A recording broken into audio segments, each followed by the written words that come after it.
Tell me if this sounds familiar. You're in your classroom, your lesson's going actually pretty well. There's kids who are actually engaged for a change, and you feel pretty good about it. And then the door opens, and it's an AP or some type of administrator, and they have that dreaded iPad. They're not saying a word, they're quietly walking around, and you just hear tap, tap, tap, tap, tap. What are they saying? Oh my God, maybe they think I'm doing it wrong. Maybe everything I've done wrong. Maybe this lesson is terrible. And that's when you go over there and you say, oh, hey, we're just doing blah, blah, blah. And you immediately get insecure and defensive. That's what we're talking about today on Teach Bigger podcast.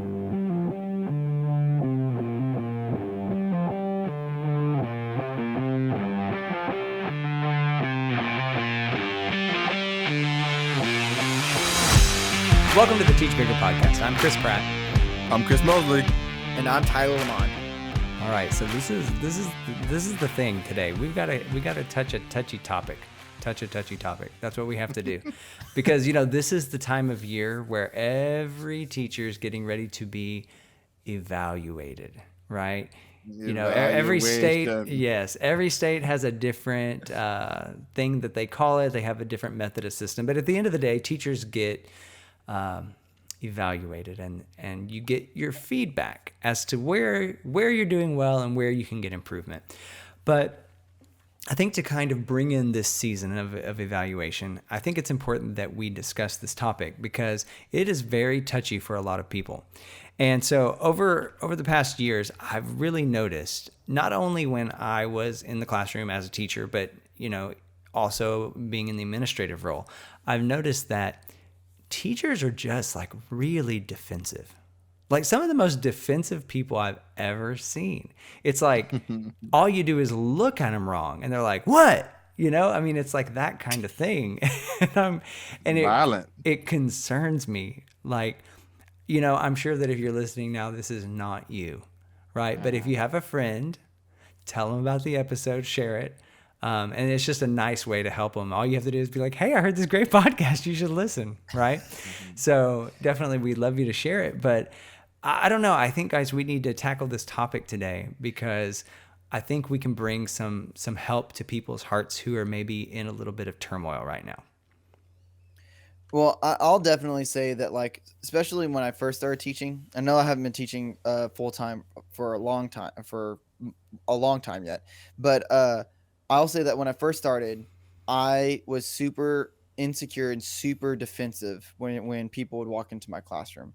And it was kind of like I felt like I needed to prove something, like probably because I was the youngest person on campus, like a lot of people are when it's their first year teaching. Mm-hmm. And I felt like I had to prove that I knew something, because so many times you come out of college and you think you know something and you really don't. And I didn't want to be one of those guys who thought he knew all the answers, whatever. So I felt like I constantly needed to prove that I did know things, but in reality, I was actually just living up to the same thing of showing that I actually didn't know anything.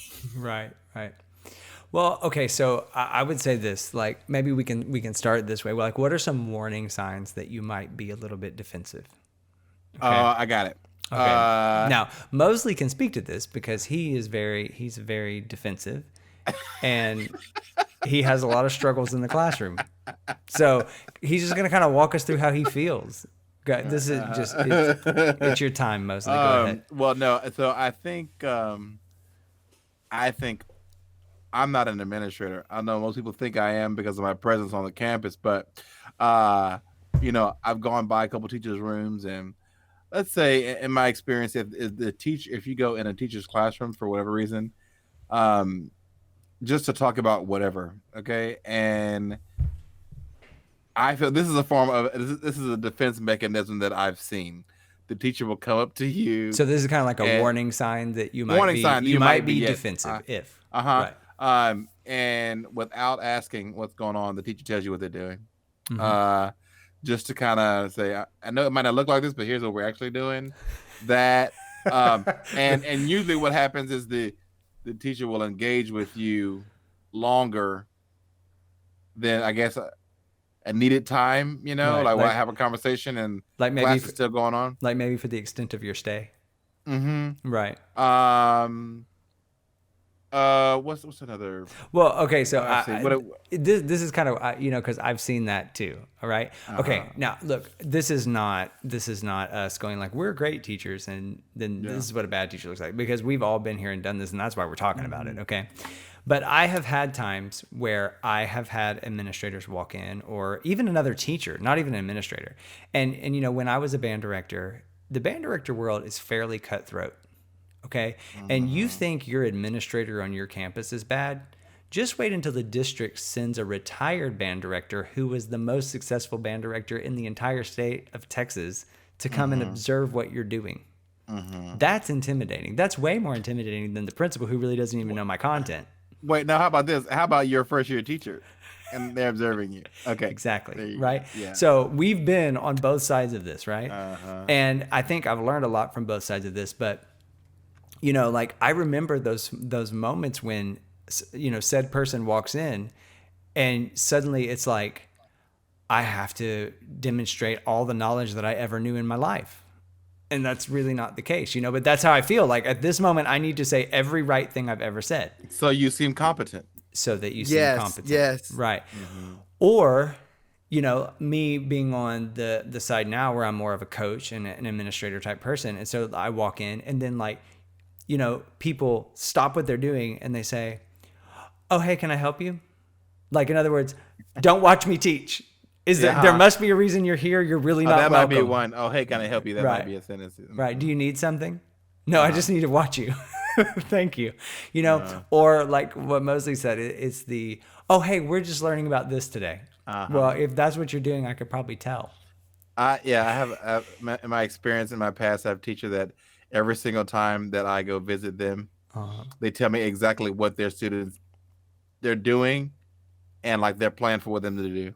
You know, right. like every single time, and I've not asked one time what Right. they're doing. Right. Well, So but it's like okay, so here's the interesting progression though, that as I became a better teacher and I became more confident in what I was doing, when people would walk into my room, I wouldn't even look at them and I wouldn't pay attention. I'd keep teaching the kids. that's how I do. And Yeah. if they need me, they'll come and say, "Excuse me, may I Hmm. speak with you?" And what I found is 9 times out of 10 they don't need me.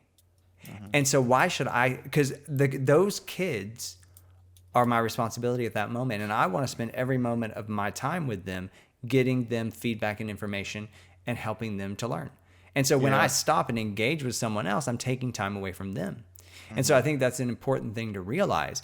But, it kind of takes us back to what we were talking about. Like, why do so many teachers feel the need to kind of prove what they're doing? Oh, I don't, okay, so a couple of things. One, here's why I think why teachers are defensive, because it's so many areas of criticism that are coming at us, Yeah. like from all levels. It's coming from the campus, it's coming from the district, it's Mm-hmm. coming from the state. It's Yeah. like, here's how you need to do this, here's how we're grading you. 1, 2, 3, here's your teak, 1, 2, 3. Like Yeah. you do this, 1, 2, 3. We're gonna grade you, 1, 2, 3, like that. So you feel Mm-hmm. that pressure all the time. And then you're under pressure of like timelines of tests and evaluations all the Yeah. time. Well, and to Uh, go along with that, I think also, Mosley, is the fact that we live in a world of standardized testing. So mhm, therefore, our evaluation and our feedback feels standardized. Like, are you meeting the standard? yeah, You know? and then like we in our classrooms, so Thomas, like we're the know all be all, and so every time that someone comes around to question and or to evaluate, you question yourself. Teachers, we're already, well, most of us are perfectionists and we want to be the best at things, and so whenever we always question ourselves for the most part, Mhm. and then I think when someone comes in, either in our content area or outside of our content area, it kind of adds more frustration to it. So this is a reason to be, defensive, and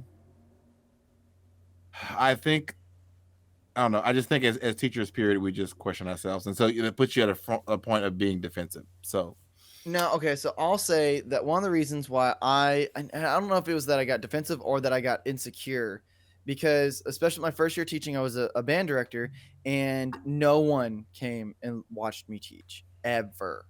And I was like dying for someone to yeah. come watch me teach because I wanted to prove that I knew what I was doing. So Hmm. then when someone would finally come in, I felt like I needed to do absolutely everything that I possibly knew in that 15-minute window, Mm-hmm. just to show how competent I was in my content. And honestly, look, they hired you. They know that you're competent in your content. If they didn't think that you were competent in your content, you wouldn't be there. They wouldn't have hired you and you wouldn't have gotten a contract. Mm-hmm. You know what I'm saying? So don't be worried about if they're coming in to try to like get you or catch you in the act where something bad is going on, and don't feel that you need to prove yourself because it's 15 minutes. Mm-hmm. The kids can barely do a one worksheet in 15 minutes. Yeah. What are you going to be able to teach in 15 minutes that's going to prove your competency of your content? Probably I, nothing. I would say this too. I realized that the older I got, the less defensive I got. Mhm. Like I became, because one, I knew more. It's just like I'm not like people who feel like you maybe have to scream or something like that. When you know what to do, there's no need to do that because you just know what to do. Yeah.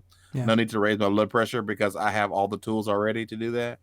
And so I think the older I got, the less offensive I became, because I know that you get feedback from everywhere. You can really take it or leave it. Like you can take it and say, hey, even if I feel like I'm getting feedback that's valuable from someone who knows what I'm doing or not, you kind of know you being coachable is the way to get through that. Yeah. And I think the older you get, and the more experienced you are, the less defensive you are. Well, Or maybe for some, the more defensive you get because you think you know it all. So it can go either way. Well, I think you hit on something just for a second, and I think it actually kind of leads us to another reason that people are defensive. And I think one reason that teachers can become defensive when people walk into the room is because of, I guess what I could say is poor classroom management causes you to be defensive. Because if there's anything that every teacher knows, it's that when someone walks into your room, your kids should be able to learn and focus. And when your kids are not focused and when they are misbehaving or they're off task or whatever the case may be, you feel on edge about that and you feel defensive. And that's why a reflection of me. It's a reflection. And you know what? Here's what I have to say: that it is. That is correct. But being defensive is not the way to fix that problem, right? The way to fix that problem is being better, to be better, right? Is to get a system and to make sure that your procedures are solid and in place. And for some of us, it's not easy and it doesn't come naturally. And we've spent a lot of time on this podcast talking about techniques and strategies to get classroom management to be at its highest level so that kids can learn and that they're engaged. And so if you struggle with that, I would encourage you to go back to season 1 of the podcast. We've talked quite a bit about that in season 1 and really sprinkled throughout all of our seasons as well. So there's an episode that we did specifically called the Power 5. And that's a good one. That is a good one. It is a good one. So I would encourage you to go back and listen to that one if you haven't already, or maybe listen to it again, just because it really covers some things that I think really help you in that area if that's an area that you struggle. So, okay. So, I mean, is there anything else that you guys are thinking that why would teachers be defensive, just so that we can kind of identify that? And, this is a time for you as an educator, as you're listening, to kind of self-reflect and be like, am I defensive? Do I get on edge when somebody comes in the room? And then why do I do that? And is it any of these reasons? Maybe it's a different reason. I think it's okay. Here's also, I think too, we can kind of help. And this is probably for younger teachers, I always, I teach as if someone's watching me, because some people they'll like cut it on, and so I always feel like when I'm in front of kids, it's always easier for me if I'm always on anyway. I try to always carry myself as if I'm being evaluated by someone who knows exactly what I'm doing, I'm supposed to do, that I'm given the highest level of instruction at all times. So when someone comes in, it doesn't matter because I've always given the same level of instruction. I don't cut it on. So here's an aside. I remember this, okay, at a teacher in high school, and the teacher, it was a chemistry teacher, and we would literally just write notes, take notes, and then when we did a lab, all we had to do was draw what we saw and use color pencil, and that was it. Right, and then He got and he would always sit behind the desk. Like he would always sit behind the desk. He put the notes up on the overhead projector. Did you hear overhead I projector? heard That's you a say that. yeah, yeah. I'm just Man, I curious, would. like how many people aren't With the sure what little he's talking about? with the little clear. I know a lot of people Right. probably aren't. With the little clear paper and whatever, and then he would we take our notes, and then he got evaluated one day, right? And then he gets up to the board, which he never goes. He never went to the board, right? And he's like doing these equations and stuff like that, and he's asking us, and the kids and the class, they were like, "We don't know what you're talking about. You've never done this before." And they're right there, and that to me sticks out like a good example of someone who's just is not teaching like someone's in the room like Right. watching. So I don't know if he got defensive or not, but anyway, that took me back to that. But anyway, so like to new teachers, this is probably a good thing for if you're just starting to teach. If you kind of like put the pressure on yourself, like if someone's in the room evaluating me that knows exactly what I'm doing, how would I teach? You wouldn't sit at the desk. You would try to make sure the class is under control. You would have your procedures in place. You would be walking around and you would be engaging, right? And so if you put yourself under that microscope, early, then when someone comes in the room, it doesn't matter because you've already done that. If you kind of just do just the bare minimum, and then you try to cut it on whenever someone comes in the room, so you seem more competent, then that's weird for the kids, and they know, Well, yeah. and then that's when you become defensive because someone might have something to say or something like that. Well, and here's the thing. Okay, so why would you need to cut it on, quote unquote? Because it's And been off, Brett. no, I no It's no been no. off. I'm saying in other words, you know the right things to do. Yeah. So you do that when someone comes in the room. Well, here's the thing. Mm-hmm. Those are the right things because not because it's what the principal wants, but it's because it's what's best for kids, right? Mm-hmm. So then you have to really kind of circle back and ask yourself, then why am I not doing what's best for kids all the time? Mm-hmm. Well, I'll tell you why. Because what's best for kids is usually difficult for adults. It makes you tired. It makes you Oh tired. yeah. And look, you can always tell the teachers who teach because they're the ones dragging out at the end of the day. Like, That's why because I'm they've so given tired. everything. They've given everything. Right? So, yeah. So, anyways, okay, go ahead, Tyler. Well, I was gonna say, kind of going on with what Mosey was talking about, was that I did these promo videos for my school for the CTE. Since the media, they asked me to put together a catalog for virtual stuff, so that way the eighth graders coming up to high school could see what the elective offers were and see like a little 2-minute video of like what that elective offered and what it was for like welding and media class and culinary and things, whatever. And I could really tell exactly what Mosey was talking about when a teacher would get up and they it was very clearly like they were trying to put on a show so that way that I could get good footage or whatever, because the way all of the kids responded was like all poopy face, like, what do you mean that I can't just be on my phone or whatever? And like they're in front of the class like trying to teach and like nobody's paying attention like at all. And what I realized when I was doing these promo videos, because I saw a lot of really good teaching while I did this. It was actually really good for me as a teacher to go into a lot of different content areas and see how they teach and how they do things for a day. And what I noticed is that it did not matter if it was a shock to the kids, like they had been teaching the kids or just been behind their desk or whatever.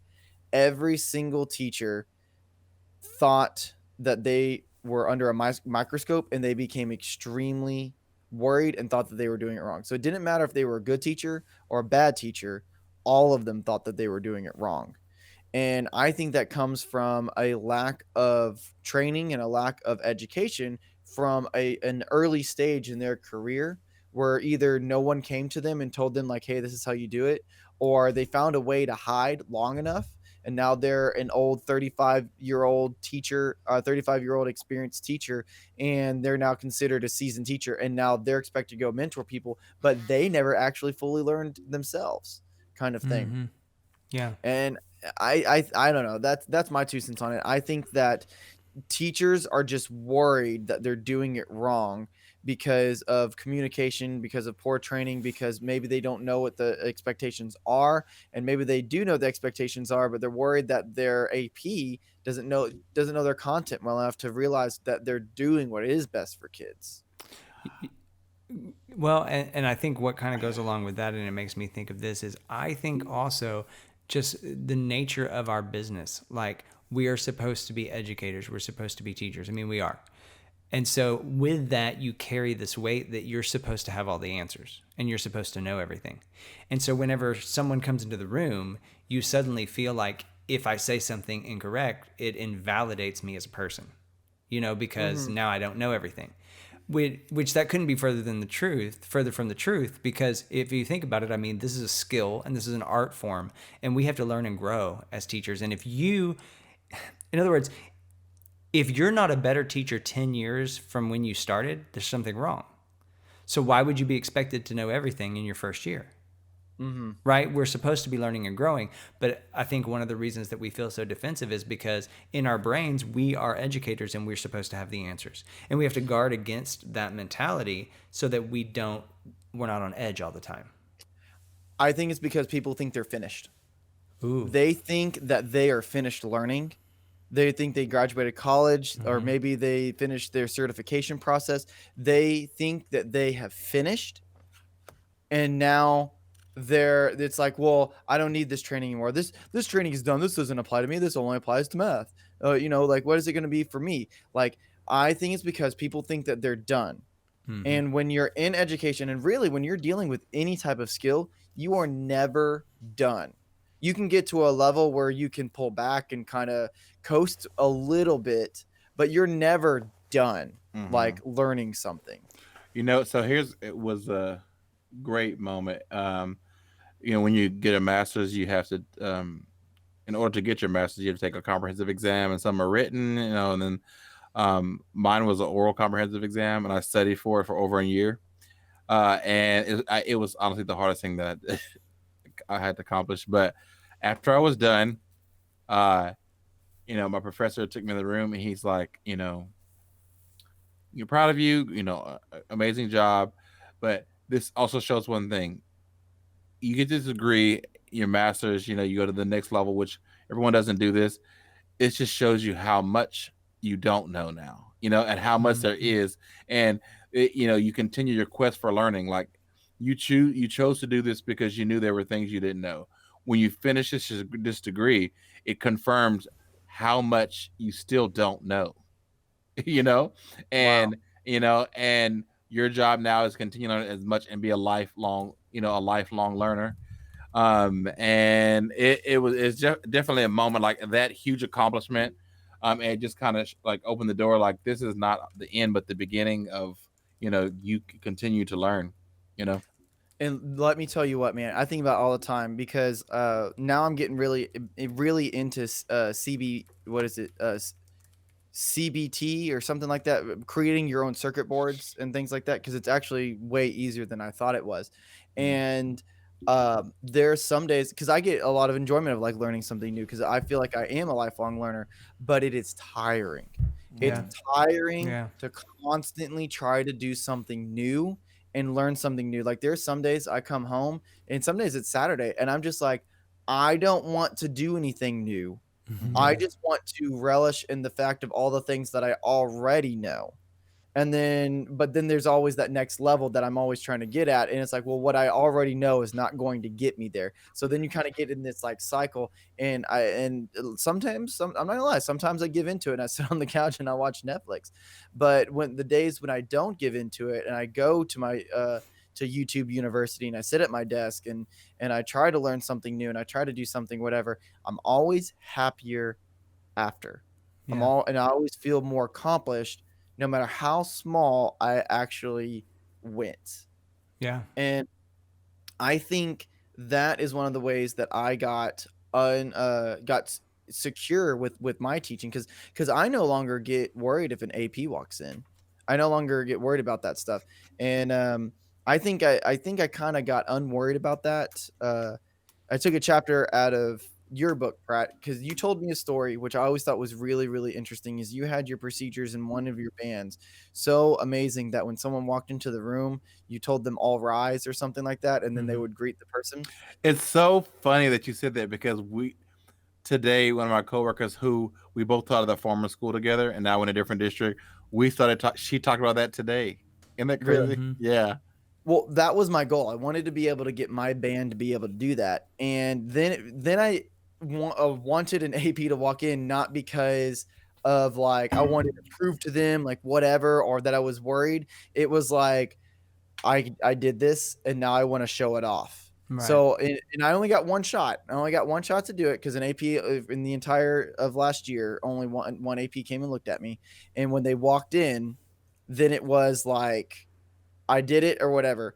And she was like a little freaked out, or and then she like came in, and then I made it my entire and this is kind of probably not a good procedure practice, but I kind of made it the for the rest of the time that she was in there, I tried to make her feel like she was in the way of my classroom procedures. So she kept sitting down in chairs, and then I would make all the kids stand up and sit down really fast, and she'd be like, "Oh, what's going on?" And then like I would like pass out new music and like, okay, ready? We're gonna pass out these papers and it's gonna go really, really fast. And like I time them, and they're like, Miss So and So, what are you doing? You're going too slow, like whatever. And she's like, hey, what's going on?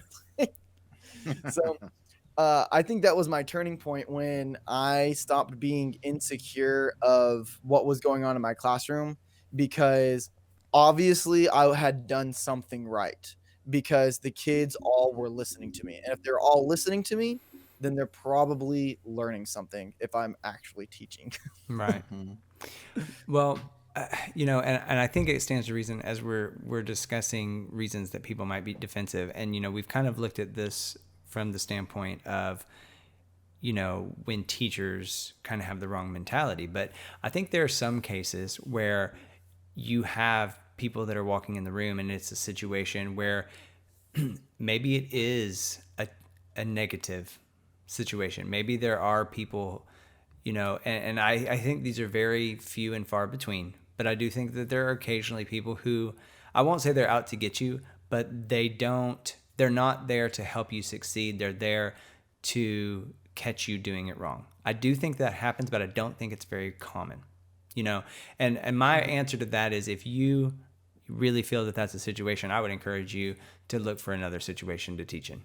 Like if Document down. right, if they're not there to help you grow and learn, if they're just there to point out your failures, then that's not a healthy situation. So Mhm. we're going to look at that as an extreme example that I don't think fits the mold for most people. Because I've worked in several different districts with several different administrative teams, and I've yet to come across an administrator who is out to get somebody. I've never seen it once. And I've worked with a lot of good administrators, and I've worked with a few that, maybe weren't even the best administrators, but their heart was for the kids and to help people grow and learn. And they may not have all the answers, but it was a positive and constructive environment.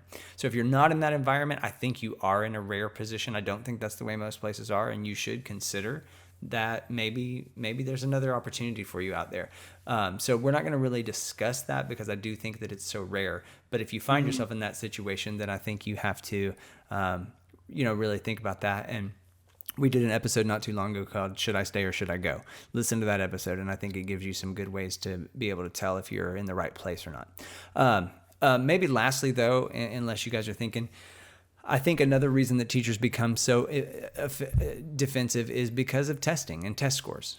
Oh I yeah. think that puts everybody on edge. We live in a standardized nation. Stressful. America, it's all about the standardized test, and it's all about making sure that you make a certain number on a certain score on a certain test on a certain day. And we all know that that is not the best indicator, if it's even kind of a good indicator. I don't even think it's a good indicator at all of student learning. It's one moment, it's a snapshot. But that's what many of us have found ourselves in. So we kind of feel like sometimes when someone comes in our room that is that snapshot moment. And my entire existence is based on what's happening in the room at that moment. And what I would encourage you to think of is that don't let yourself feel like that, okay? Hopefully you're on a campus where people are walking in your room quite often so that they're seeing the big picture of what you really do. And if not, then invite them to, right? But I think that this whole standardized test world that we live in can also contribute to that feeling of being on edge and being defensive. So anything else you guys think Yeah, of? I think okay. I know this. I felt this way, and then I kind of changed how I thought. But you know, your assistant principals, they evaluate you, maybe your principal or something like that, and you know they come from a wide variety of backgrounds. You know, or maybe they were not in the classroom for a long time, or maybe they didn't teach high school. You know, like that. You know, um, and I've heard, you know, a couple of my colleagues say this, well, they don't even know what I teach or, you know, like the content, you know, stuff like that. So sometimes they feel like they're getting critiqued by someone who's not knowledgeable about the content, you know? Mm-hmm. Mhm. And so they automatically get defensive about that too. Yeah. Now, I got to a point where, you know, I felt like I was pretty confident what I was doing. So I would say, well, tell me what you saw, you know, like, and Mm-hmm. usually,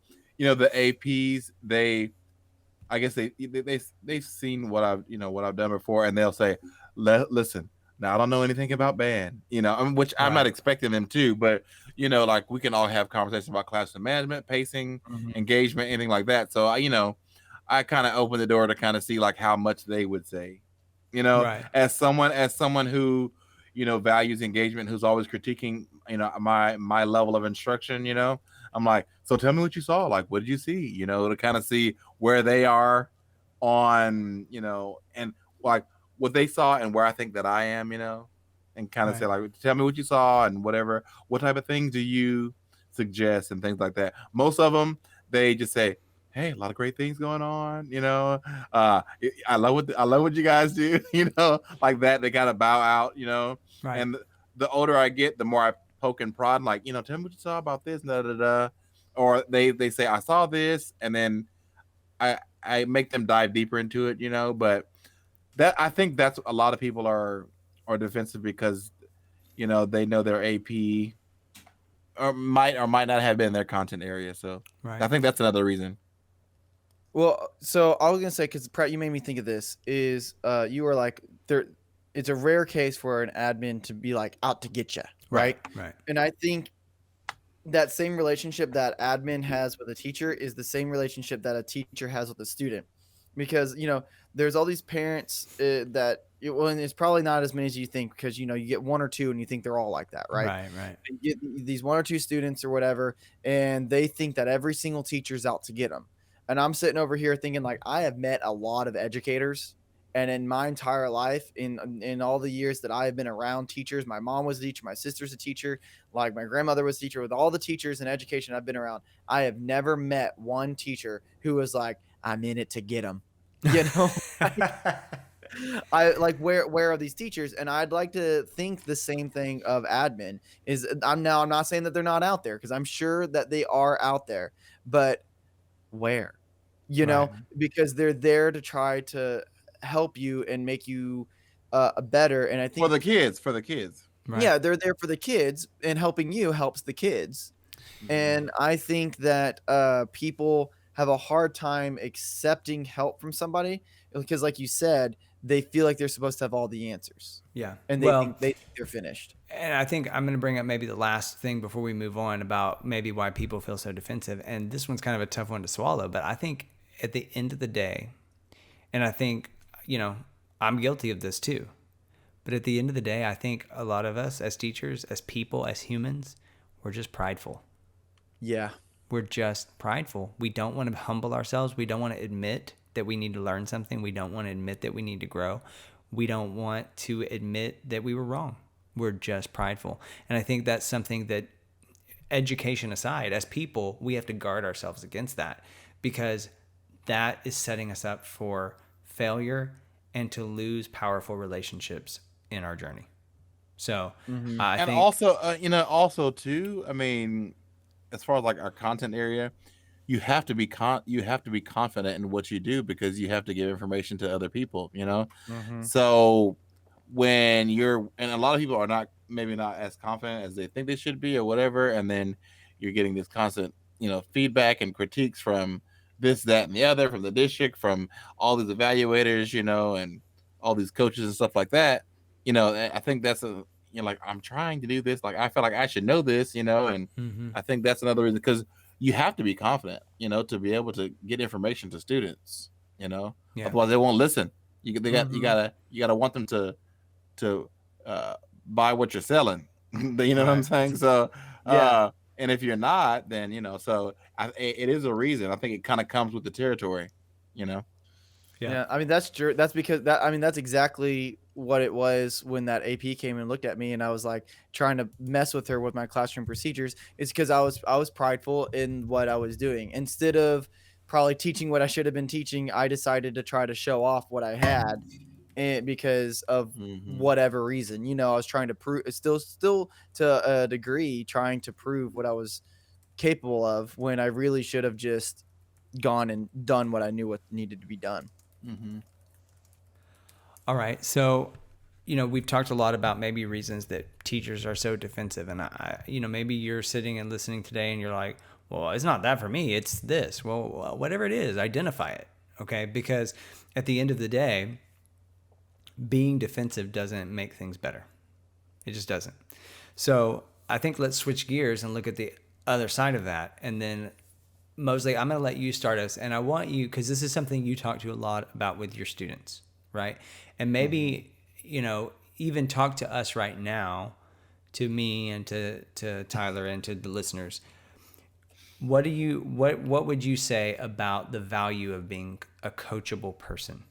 Like, what does it mean to be coachable? Like, I want to start by saying this. I heard a really amazing definition once of the word coach. Hmm. And I'd never thought of it this way before. But a coach, if you think about it, back in the days before vehicles, right? A coach was like, a horse and a carriage and whatever. Like it was a coach, like, in Cinderella turns the pumpkin into a coach, right? Okay, okay. And a coach is a vessel to get you from one place to another.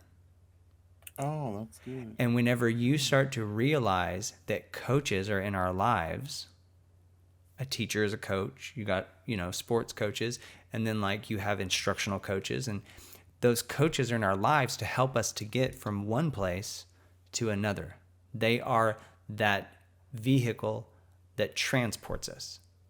And so I think when you start thinking of that in a different way, now the word coachable means something a little different. So Mhm. Mosley, Hmm. go. Okay, so I know, like, when I first got here to this school, like the first thing that's what I kind of started to preach to them to help change the culture, for to take this program to the next level. And I made them look at things differently. It's like you can look at things two different ways. Like, I have this information that I want to get to you so we can get better. You can receive it or not receive it, and I didn't make it like I was putting my finger in their face. I made it like I'm, hey, you can take it or not, but if you take the information here, then we'll be able to move forward. And so I did a lot of activities just to kind of get them to think, outside of their. Okay, here's what I did. I made them, okay, everybody stand up. They were sitting on the floor. Everybody stand up. They sit up, right? And they were like, ooh. And I knew they were going to do that, right? Right. And then I was like, okay, gonna have a seat. And I talked about here's what being coachable is. I was like, now we're going to do a tons and tons of things, y'all. Okay. Now, there's two ways you can do it. And I said, I saw these people here. You just stood up. And then someone was just like, ooh, that's because you normally do it. One way is going to get us further because you're doing it because you're trusting the process. And hey, he's like, I'm here to get help, and if I just do that, we're going to move faster, and like, I'm here to receive information. The other one, you block it, it's going to be hard to help you, so I kind of just did like that, and I had them sit down, and I was like, let's try it again, and this time be coachable, stand up, and they were like, and they just stood up, Mm-hmm. and so from that point I kind of shifted their mindset. So a big thing too about that is the level of being vulnerable, because whenever you're being coached, you're showing that I don't know a certain thing, or like, you have to help Yeah. me. You have to help me. Does that make sense? Right. And so you're opening yourself up at that point. So here's what I do. And I talked to my assistant, and like, we kind of, he sees how I do this. I am vulnerable with them. I had them help me with things that I don't even really need help with. Right. I'm like, or like I say, I'll ask them questions, and I mean, they can't help me, but like, I let them see that I'm asking them for help. So I'm like, I'm being open and like, hey, how do you do this? Or what do you think about this? And I don't know, what does that say? Or something like that, where they see that I'm being coachable also. So it opens up that channel of them seeing me be vulnerable. So when I'm asking them to do something, it's that way. So I think whenever we open ourselves up to any type of criticism, whether we agree with it or not, whatever, just be open to it and be vulnerable. That our kids see that too. The kids see if you're closed and you're not doing that, and trust me, either whether they realize it or not, they will be closed to it too. So think about when you're trying to help a kid, if they're closed to any feedback you give and how that creates a roadblock there. So think about that when an AP who is trying to do things to help kids, if you block it. You know what I'm saying? So that's a Mhm. way, so at times I think the more vulnerable that we are, to be coachable, it bleeds off into the kids, and that's just part of the culture. You'll see that in returns. So and my assistant he actually called it out. He's like, yeah, I see you do this with kids. Like, you'll call them over and you'll ask them questions, or like in front of everybody, if you mess up or something like that, you just let it happen. I'm like, hey, my bad. And they see that too. Like, he's not perfect. He's not trying to be perfect. You know what I'm saying? And that's me being coachable to them. Mm-hmm. Like that. And then Mhm. that opens up the culture. So when I'm asking you to do something now, they've already see it as part of what we do. You're coachable. We're coachable all together. It's not like a high authority. It's like, he's guiding us. He's messed up too. I can help him just like he can help me. Yeah. You know Yeah. what I'm saying? So That I think that's the whole thing with that. That's so true because there's a book called The Culture Code. It's Mm-hmm. by Daniel Coley, I think is what it is. I don't know. I'd have to look that up. But it's called The Culture Code, and it says there's 3 skills of how you build culture, and being vulnerable is one of them. Because Mm-hmm. when you are vulnerable, it makes other people feel like they can be vulnerable around you. Mm-hmm. And I'll tell you what is when I was a part of the Houston Texans band, the director there was older than me by, I don't know, like 20, 30 years or something like that. He had been drumming and in the music business for a long, long time. And I was really, really intimidated by him because of the amount of experience that he had. And here I was like 20 years old. And day one, he came up to me and he was like, "Hey Tyler, we're doing blah blah blah blah blah blah blah." He's like, "What do you think? Is that a good idea, or should we not do that?" Mm-hmm. And I was like, "Oh my god, he is asking me for my opinion." Mm-hmm. And I told him like what I thought or whatever. And I mean, he didn't take fully 100% my advice or what I thought because he went and got other people's opinion too, which I also saw. And Mm-hmm. he made a very strong decision on what needed to get done. And I was like, oh my god, and he did it all the time, and still to this day, he does it Mm-hmm. to now, and it makes me feel so valued. It makes me Mm-hmm. feel like he doesn't know all the answers, and he's open to be coachable. So then when he tells me something, I am way more open to listen to anything that he has to say. It happens. Yeah, it's a two-way street. They see it. Yeah. Yeah. So, I love what you said, Mosley. And so it kind of makes me think of this. So, like, what's the key to being vulnerable, right? Because, I mean, you don't want to be so, you can overdo anything, and like, you don't want to be vulnerable where you're like a victim all the time, right? No, not that. So, because Mm-mm. it's not like a false vulnerability, it's like a No, genuine vulnerability. yeah, and like, you're showing moments of it. Right. And so they see it, and then they realize that you don't feel like you're the authority on everything. Mm-hmm. Because I think kids are used to getting preached at and told all day long. And so for someone that they see that, what, they don't know everything and they're open to criticism or whatever. They value that. Yeah. And it's a fine line with that, Yeah. because you don't want people to take advantage of you. But I think, and I tell this to like my teacher who I work with, I was like, you show them moments of that every day, so they get a glimpse of it. And Yeah. so Mhm. it's not like you have to do it all the time, but they get a bit of it every day, you know, So, or Tyler or, and or I, every now and then. right. So Tyler and I, we had an opportunity to take some kids on a retreat once, and in us preparing for that retreat, this is actually one of the things that we discussed with them because it was more of like a leadership and a culture building retreat, not so much a content retreat for what we were teaching. It was more about the leadership and the culture of the organization. And we recognized that a lot of our kids were not coachable, and so we were kind of talking about this. And out of that experience, we kind of coined this phrase that has been so powerful. And I want to share it today because I think it goes right along with what we're talking about. And so, like, Mosley's talking about being vulnerable. And really, we talked about one of the major stumbling blocks to teachers being able to accept criticism because they're so defensive is because they're prideful. And so, what is the opposite of that? It's humility, right? And so, how can we take some practical steps to ensure that as educators, we are approaching what we do with humility, And I think if you can get these 4 words into your brain, that this will really help you to keep the right frame of mind so that you don't flip into that defensive mode. And it's just this: prove nothing, improve everything. And if you really think about it, if your goal every day when you get to your job, and even when you get home, in your family, whatever, if your goal is, I'm not here to prove what I know. I'm not here to prove everything. I mean, how many times we already talked about it. Somebody walks in your room, you feel like you got to dump everything you ever knew out in front of them just to prove that you know what you're doing. Why do we feel like that? Well, it's because of pride. We don't want people to think less of us, right? But then the irony is, if we're all honest, we all know that we all fall short and we're not great at what we do. That's why we're learning and growing. And I think everybody has this unique human experience where we all know that we struggle and we all want to help each other, but we think that nobody knows that about us, And so if I tried not to prove things, but instead just improve at everything I do, then suddenly I don't have to be defensive because I'm wanting help. And if you have that mentality, I think that this begins to shift that mindset of, why are you in my room? Instead, it's, I'm so glad you're here. Can you watch this for a second and tell me what you think? And so, I mean, think about it. What if every time we delivered content to our students, they were defensive and they're like, I already know that. Like, you wouldn't want to be a teacher. It would be miserable. But see, kids know that they don't know anything. And they want to learn. But there's some magic moment, I guess, in our lives where we cross that threshold of we want to learn and we don't know anything to I don't need to learn and I know everything.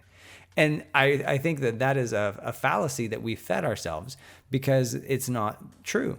And so I think we got to kind of put ourselves, although we are teachers, we've got to put ourselves as learners. And we've got to realize there's a community around us of colleagues that want to help us grow, and we should want to help them grow, So that when the teacher next door walks in your room, you're not like, oh, we're just working on this. I don't need to say anything. I can come to them later and say, hey, that was going really bad for me. Do you have any thoughts? We've got to cultivate that culture of humility and vulnerability if we want our practice to become better and if we want our campus to become stronger. I'll open the floor. Well, let me tell you what, that prove nothing, improve everything, it's hard. Yeah. It is hard. I took this on after that camping trip or whatever. The next year, I took that as my New Year's resolution, and not just like in my whole life. Although I tried my hardest to apply it, I thought I'm going to do this, like where it was, especially within my work life. I was going to do this because I feel like my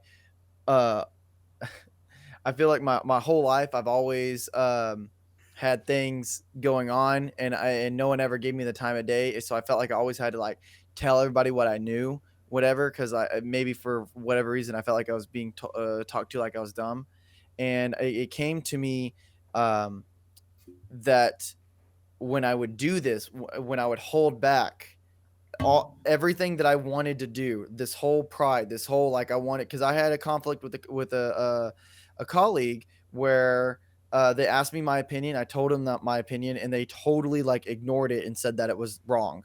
And instead of like trying to send home the fact to prove that I was right, I just waited because I knew I was right and I knew it was going to blow up in their face, and I was just going to wait for it to like come back around. And when it did, I didn't give him I told you so. I said, awesome. When do you want to implement it?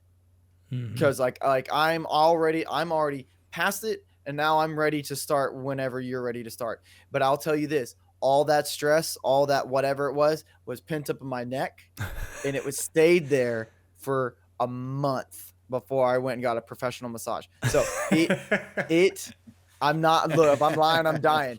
It is a real thing. It is hard. It is hard, hard, hard. It's probably the hardest thing that you'll ever do. Yeah. Trust me, And when you try to be humble, everything will come against you. That's for sure. and what's crazy is when you try to prove nothing but improve everything, in the process of you doing that, you end up proving yourself, which it's like a kind of like this oxymoron. And Hmm. the last thing I'll say is this is what Pratt said is like, don't tell that teacher like, oh, we're just doing this. Like, if you felt like it was bad, go ask them. But if you were the other teacher and you walked in and you saw something and you thought it was great, then go tell that teacher. Yeah. When I did those promo videos, when I saw something that I thought was absolutely amazing, I went and I told that teacher. One of the things that I saw for the intro to culinary or something, she taught these kids how to fold napkins. She had a classroom of 23 kids on the edge of their seat wondering what the next fold of a freaking napkin was going to be. And she had the entire classroom. And I thought it was absolutely insane. Yeah. So I made sure that I told her that that was good. Yeah. And she told me that she was insecure about the lesson, and she was glad that I told her. Yeah. That's good. So I think a next thing that will help you to be humble and be coachable and avoid that defense mechanism is if you have the attitude of being a lifelong learner, right? That just because I now have a profession, because I have a career, because I am the teacher, I am still a learner. I'm not learning, and maybe in some ways you are still learning content because there's always room to grow. But yeah, I'm the authority on my content in my class, but I can get feedback on my practice, on my skills as an educator. And that's what we should be trying to invest in. So make sure that you're a lifelong learner, that you want that help. And then I would also say this, like, learn to trust the process. Let go. Right? Yeah. I mean, like, Yeah. you have to learn to trust your administrators. And like I said, if you find that you're in a situation where the administrators are not trustworthy, where they are not in it to make you and the kids better, then I would get out of that situation. But if you're on a campus and you may feel like they're out to get you, but you don't have proof of that, then you've got to give them the benefit of the doubt that they're trying to help you. And take that approach and see what happens. But like, trust their process. They've been entrusted to lead that campus, whether they're a curriculum coach or an assistant principal, the main principal, whatever the case may be. Even like the big district people, if they come in, like, trust the process because they have a big responsibility to help you get where they think you need to be. And so that's why you're in that place, is because you're trusting that leadership. So you got to trust it if you're going to trust it. And then I would also say this, like, this will help you to not be defensive. Put the kids first. Make sure what you're doing is for kids, not for you. And if you're trying to make sure that the kids are getting what they need, then you want the feedback and you want someone to help you because it's the kids that are going to benefit from that.